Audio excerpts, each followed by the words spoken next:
Good afternoon, everyone. Thanks for coming for my session. I know it's beautiful autumn day outside and also lunchtime, but thank you for showing up here, and hopefully it will be worth your time. So, want to talk about the exciting new world of generative AI, large language models. I am going to talk more from the product engineering perspective. I'm VP Product Engineering at Fidelity, and I bring in that kind of perspective. So more on how do you build, how do you use this new technology for building generative AI applications in the enterprise, kind of the architecture patterns that are evolving.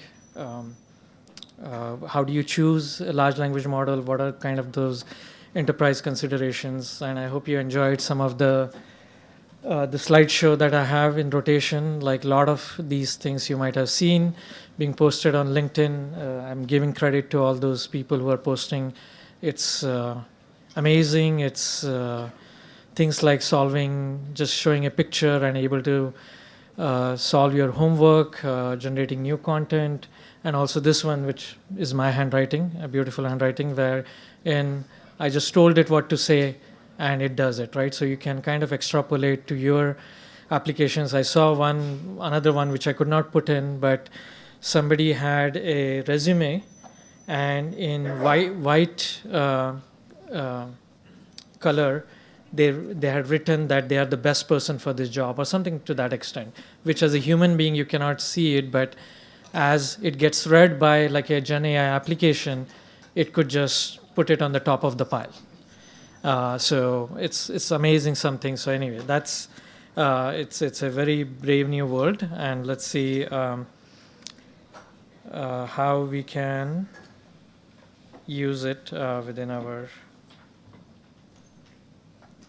for our application. So before I start, just to understand kind of the expertise in the room, so just by show of hands, how many of you use ChatGPT for personal things? Okay, almost everybody. How many of you are using ChatGPT or any of those tools within your company, within the enterprise? Okay, nice. Probably 30-40%. How many are you are building like Gen AI large language model applications? Okay, few. So you can share notes as I speak.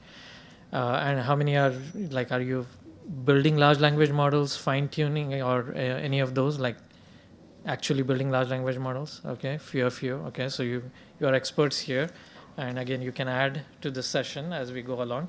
So again, the outcome from this session is really more from kind of how do you apply this technologies in the enterprise, the kind of the architecture design patterns, not as much focus on kind of how large language models work or kind of the data science perspective, right? That's not my expertise, and I know, but not going to be focusing on that stuff.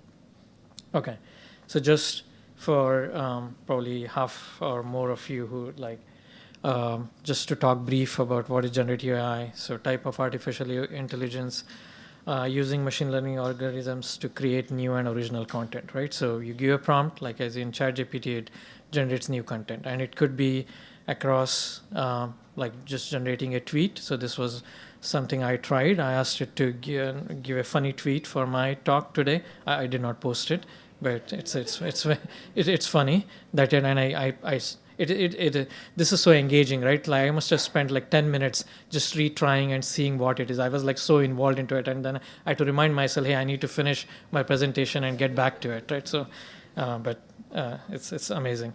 You can create pictures. You can, again, just using natural language, you can create, and that is why the prediction is that in the future you might not have a user interface. Your user interface is a natural language. So who knows? It's all evolving. Or you can generate code. Okay, right? These are just typical examples of what the generative AI can do it. Now, let's talk about how do you use this new technology, and what does it mean for building generative AI applications in the enterprise. So what are the ingredients needed? You need the foundation large language model, obviously. you need your enterprise data, you need those the different frameworks and the different tools that are available, and I'll talk through those, so that a knowledge worker can use it for different types of use cases. And I'm classifying those use cases as, hey, generating, let's say you want to generate a new marketing content, or you want to generate a new email marketing content, social content for social media. You want to generate new code. You want to extract information from documents, like you saw some of the examples in that slide, like give a document and it was reading through it, extracting information from the documents, and then you can do further processing. Information retrieval, knowledge management use case, that is what I'm focusing on personally. So building Q&A, kind of a chat bot, virtual assistants, translating from one language to another, simple, straightforward, or summarization of emails, summarization of call transcripts. Who would like summarization of meetings that you could not attend? I cannot wait for that day, right? I just want to send my AI agent to the meetings, so I can just look outside the window, enjoy and then just get a summary of meetings. Just kidding. But within an enterprise, there are a lot of other considerations that we need to pay attention to. It's one thing to see the magic of a chat GPT or a Bard or any of these other tools mid-journey, but applying to enterprises, you need to be concerned about certain things, right? Safety, ethics, compliance. I'm just few of those words there, but there needs to be really, you need to wrap all these new technologies, frameworks within these constructs that will really make it useful for the enterprise. Those who are in the back, there are some seats here in the front, on the side, if you want to come over.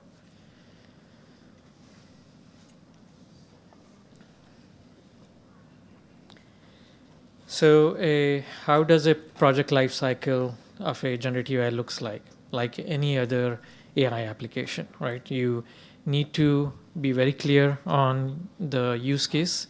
What is the scope of that use case? You need to think about models. You need to think about how do you tune those models, how do you evaluate those models, and then ultimately putting it all together in an application, and then those enterprise constructs that I spoke about, right? You need to wrap that. But given the current nature of these large language models, like black box nature of these large language models, very powerful, but additional considerations you need to do, right? So other than those safety and other constructs, you want to tailor the outputs to your enterprise domain, your enterprise vocabulary, your enterprise tone. And then obviously you want to align to all your enterprise policies. So what I'm going to do is I'll walk through these steps one by one, and then we'll go deeper into what it means to implement it for an enterprise application. I'll assume that the use case and all those things, the standard stuff that you have identified, and we will just jump into the next step of like choosing a large language model. And as I'm going through, if I'm going faster, slower, please raise your hand. Let me know any questions. Let me know, and we can talk through it. So some of the practical considerations choosing large language models, right? Again, some of these very standard, familiar stuff, but then within that, there are, as you start implementing, there are some special things, right? So I'll just go clockwise from the top. Accuracy of your model, like standard AI models. But then in this case now, you need to pay special consideration to the task that is in hand, right? So we saw many different examples, from generating code to generating content, and also accuracy now becomes very task specific. And in that, again, there are some some nuances to it. Um, let's talk about the knowledge management, search, information retrieval use case, right? So you have a chatbot, you're asking questions, it might be giving the answer, but you want to get feedback from actual humans, and I'll talk about a lot of human feedback about the usefulness of it.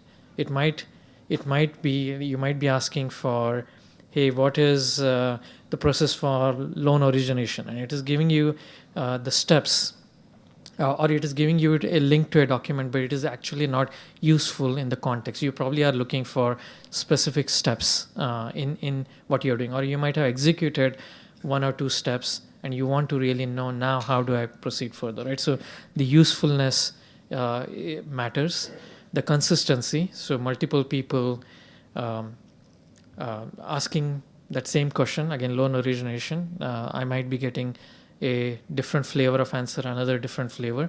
If the semantic meaning is the same, it is pointing, then it's all good. But if it is starts differing, then that is another part of accuracy that you need to consider, other than the whether the answer is exactly correct or not, right? That is given, but other than that, these are the other things that you need to consider. And hallucinations, everybody knows what are hallucinations. Few. So just general, like, hallucinations means that these large language models, because the way they work, they are just predicting the next work. So they can sometimes generate answers. They can produce content which seems perfectly good, but it is not at all accurate in your context. And I'll give a completely non-enterprise example, my favorite example, my personal one. So when the ChatGPT and the likes came early on, I was looking to go to Hilton Head, South Carolina, and I wanted to say, okay, I asked it, hey, I'm staying here. What are the best restaurants around that place where I'm staying? And it gave me a list of like 5 restaurants, and I said, wow, cool, this is really amazing technology. Like, I didn't have to Google it, I didn't have to search through different blogs, travel blogs and all. And then for whatever reason, I felt like, okay, let me check on this.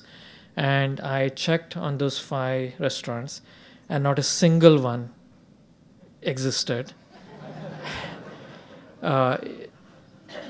Existed in Hilton Head, South Carolina. And one of them had a very nice name. I forgot what it was, but I searched, I Googled, I went back to Google. So Google is still around. I went back to Google, and nice restaurant, it actually exists, but it was in San Diego, not in South Carolina. So that's a good example of hallucination, right? So again, ChatGPT, your personal work, that is good, non-trivial cases, but in context of enterprise, you need to worry about these things. Cost, the typical cost of running these large language models, within the cost, there are certain parameters you need to look. What are the size of the models? The larger the models, the higher the cost. GPT-4 is 20 to 30 times more than the other models that are there, including GPT-3, including Claude and others. Then you probably are running this in cloud services, managed services, the cost of running these models in cloud. Then the next is task specific or general purpose. So general purpose models like GPT, like which are used by ChatGPT, they're good at many things. Again, but in enterprise, you want to not be good at most of the times, good at many things. This gets back to that being like very focused on the particular task in hand. So you want to be, you probably want to consider models which are good at certain things, certain tasks. So again, size matters. The kind of training data that they are using or they might have used. So as you know, GPT trained for training data till 2021. So if you're trying to use that to search, like I tried to do with my personal example, does not work. So task specific, size, within that size, outdated training data matters. Size, One of the current thoughts is that probably the future is more geared towards smaller task-specific models rather than bigger, larger models. Again, because of various issues, including cost, accuracy, data risks. Again, quality of data that was used, bias that could have been introduced, fair use of data, copyright infringements. If you have been following these technologies, you probably have heard in the last few weeks, both Microsoft, Google have come up with indemnification for the clients for who are using their technologies. But very, very early on here, you want to be very careful about this. So this is more on the data that was used for training large language models. But think from your enterprise perspective, your data getting used as you start using this large language model. Is your enterprise data now being used to train these models? You probably don't want that. Input length, context window.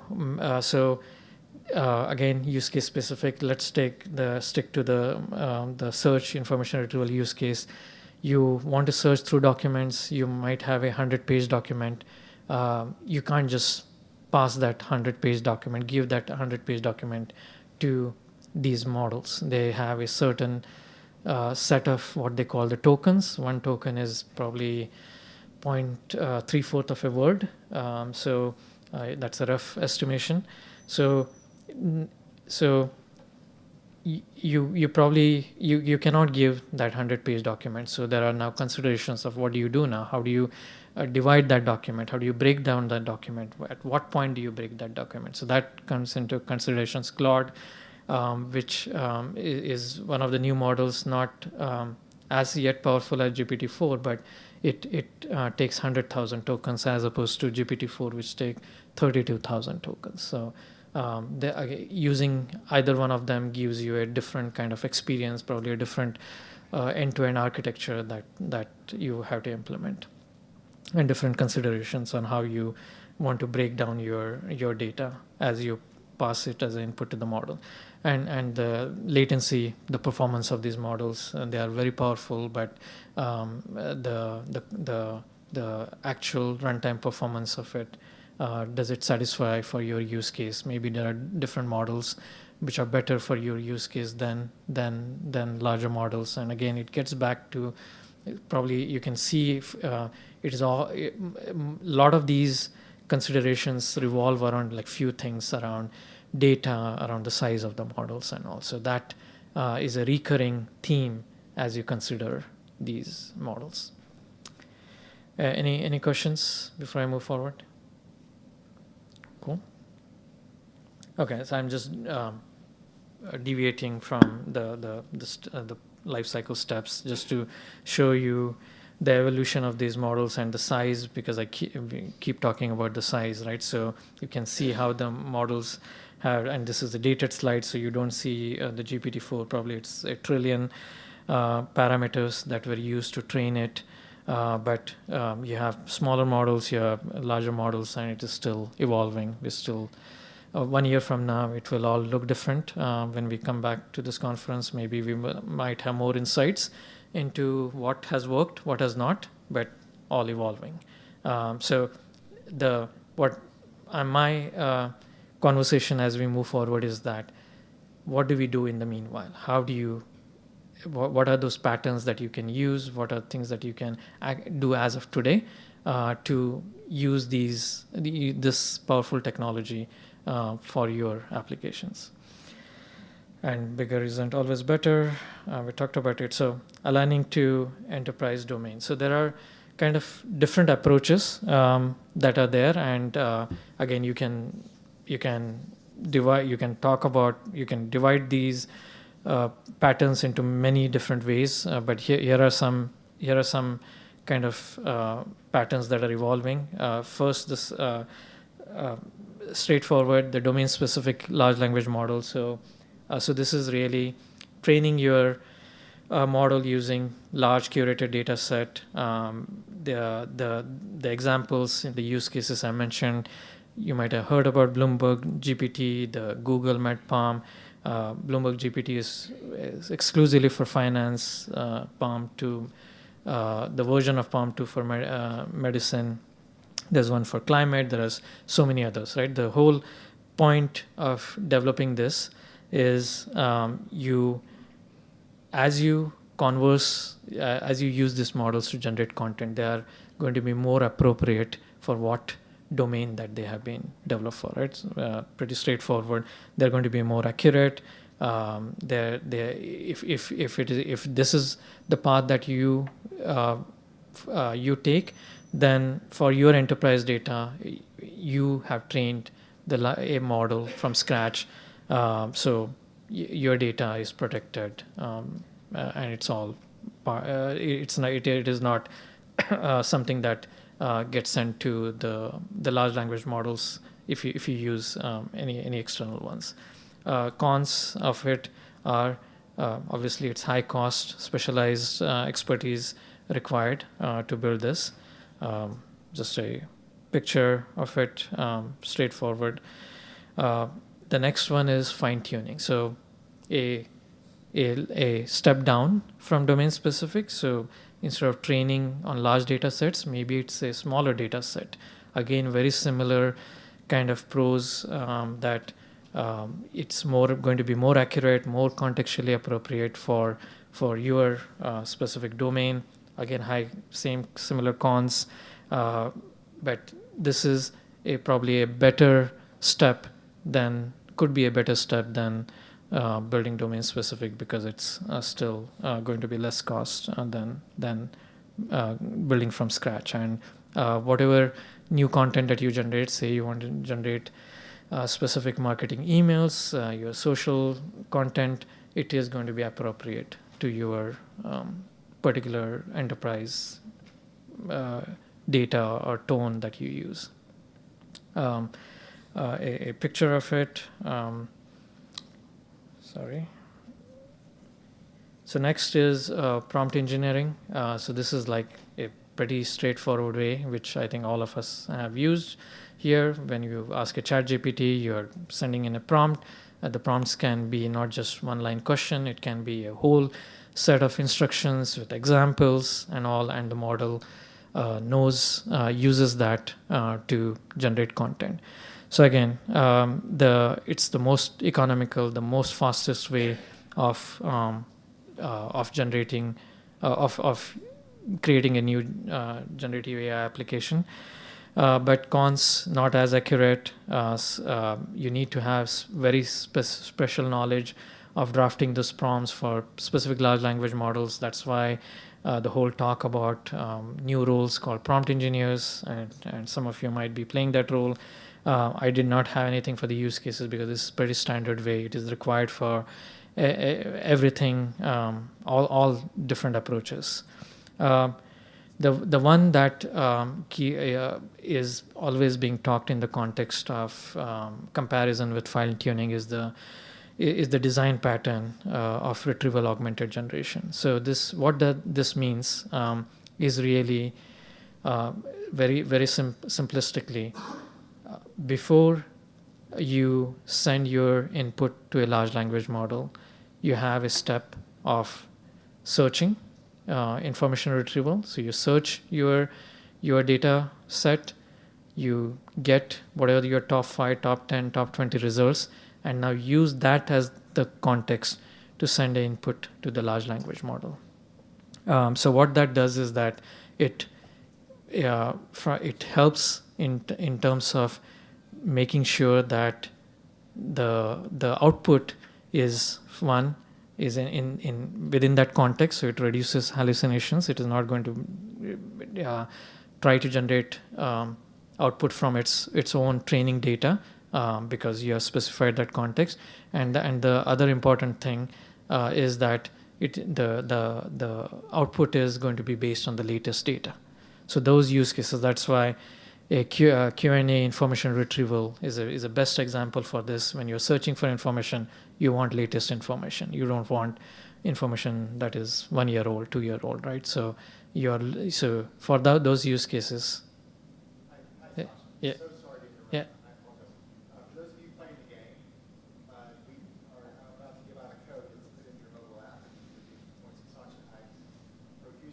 Yeah, no problem. Anyway, the code is just lunch 23, LUNCH 23. We try to make it as simple as possible. Thank you. A lot of you don't even know what I'm talking about. Some of you do, and the people that do, it's pretty important to them. So thank you very much. Pardon the interruption. Sorry. Cool. If you get anything, we'll share. Yeah, yeah, sure. Have you had the chance to do the trade-off between fine-tuning and augmented generation and any insights? Yeah, so the question is trade-offs between fine-tuning, RAG, and other ones.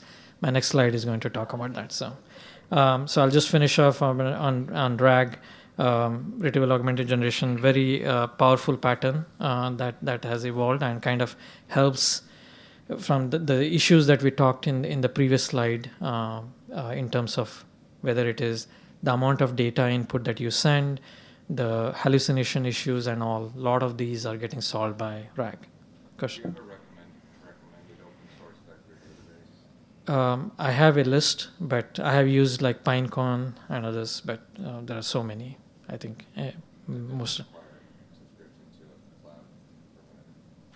Yeah, I'll need to think. I have a slide which shows that maybe it will help. Yeah.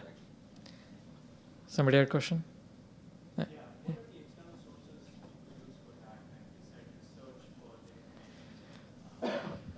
for the Yeah. Yeah. So question is, what external sources can you use for RAG, right? So it could be anything, right? So just think of it, and I should have brought it. I have a picture, sorry, it is overlaid on that, but it is, you're searching. It can be an API to the API that you have to your data, to your documents. It could be to a RDBMS. It could be external site. It could be anything, right? It's there. But the whole point is you query it, you look at, you get those top results, and then use that only as a context instead of the comparison could be, instead of sending one whole document, you can do a traditional search, find the relevant sections in the document, and then only let the large language model give output based only on those search results. Okay. So to the question that you asked in terms of like the trade-offs, right? Again, it's all trade-offs. There are multiple ways to do it. So I have like 6 ways. So if you want to use domain-specific terminology, again, it's a relative chart, so that's why you don't see any axis. Obviously, domain-specific fine-tuning are going to be better than trying to use RAG or prompt engineering. In terms of cost, again, domain-specific fine-tuning going to be higher. It requires special expertise, longer time training, etc. and all. While for RAG, prompt engineering, we are not training it. And as I go through this and towards the end, maybe I can talk. But none of these are also exclusive approaches, right? When you talk about an end-to-end architecture, things can be combined together. So these are not things that you will only implement. You probably implement a combination of things, so not mutually exclusive. Implementation complexity, again, domain-specific fine-tuning are much more complex than the other ones. In terms of transparency, so this is really about kind of the black box effect of the large language models. Retrieval augmented generation is much better in this case because, again, as I said, the whole pattern is around the context, on a specific context, which is all under your control. You can tweak it. That is a model, a search model that you can implement, and it is something in your something that you have control over. Hallucination avoidance. In terms of avoidance, retrieval augmented again is better, again because of the pattern and how it works. The fine tuning is domain specific, obviously, is going to be better than fine tuning because it is trained on larger data set, and prompt engineering is the worst in this case. And in terms of getting response from the latest data, again, RAG is better for obvious reasons, for the pattern that it is implemented. So I hope it answers your question on the trade-offs. As I mentioned, right, these are not mutually exclusive. You want to combine some of these things. So it could be that you could start with a foundational large language model, any of these, let's say GPT-3. You can fine tune it for your specific domain, and then you can, on top of that, you can use a RAG approach so that it is much more better in terms of like hallucination and obviously getting access to the latest data. That is it. Where would you fit like a LangChain for agent-based? Yeah. So the question is, where do you fit LangChain, right? So these are orchestration frameworks, and I'll show a picture which will talk. So right. So this. So I'm slowly now getting into that. These are kind of the building blocks, how you're choosing it. And if you remember that project life cycle, you're choosing model. Next, I want to talk about evaluation and now how you put it all together. And how you put all together is by these Llama Index, LangChain, those frameworks, which are very easy to use. They already have a lot of integrations with many of the vector databases and other techniques that are out there. Yeah. Yeah, no, yeah. So the question is source of this the y-axis. No, I purposely did not. I was more from my personal experience and what we are tested. That's how it is. Yeah. But I'm sure somebody has created. But again, like this will be again different for different use cases. It is going to be different for a search use cases. It's going to be different for a generating a marketing content use case. So very task specific. Question? Yeah. So my question is kind of about the data and how it maybe affects which one of these methods you try to use in different frameworks. So I'm thinking about, I have a software product, SaaS-based product. We release code, change it daily, weekly, very frequent, right? A lot of fast releases. So for something that's that volatile and changes so frequently, is there one of these that speaks to you more as a better system for something that changes? Yeah, so the question is for fast-moving kind of data changes, which one is better? I think I would pick RAG. I think, again, the whole pattern was developed for that because the step of going and first retrieving the latest and greatest data, latest and greatest context to pass to a large language model, right? So let's say I'm searching for some documents for your software product, and I'm trying to use your product and trying to figure out how to do certain things, and for that I need to get the latest documentation which was released yesterday. I will use RAG for that because I might have tuned based on all your documents 2 months back or 1 month back, but it has no clue of what was released yesterday. Now it can hallucinate and can speak very intelligently as if it knows exactly what you could have released yesterday, because it is all statistical and there might be a complete statistical pattern which fits for your latest document, and it might just seem perfectly all right, but it just worked on that particular instance. It's not going to work the next time. Okay. For evaluation testing, things to consider. Some of these things we have talked. Some of the points are pretty standard. First and foremost thing, the evaluation needs to be task-based. It is for your task again, right? Generating new marketing content, searching, summarizing, all different use cases. You need to build your test cases, your test data. The golden set of test data based on the task, and then the human feedback is all needs to be for that particular task. In terms of human feedback, we talked about accuracy, usefulness. I gave an example that it might be perfectly all right, but just not useful in the context of what that person is trying to do, right? So you want to evaluate on that, and you want to re-architect or change your architecture based on that, right? So it's also all about the experience that the person, that the user who is using it, right? If they have completed 2 steps, you want to and they're asking about the third or fourth step, then you want to tell about that. There's no point of showing all the steps. So in terms of quality, we talked about hallucination, consistency. There is for certain use cases, creativity matters. You want to create the tweet that I showed, right? I wanted it to be very creative.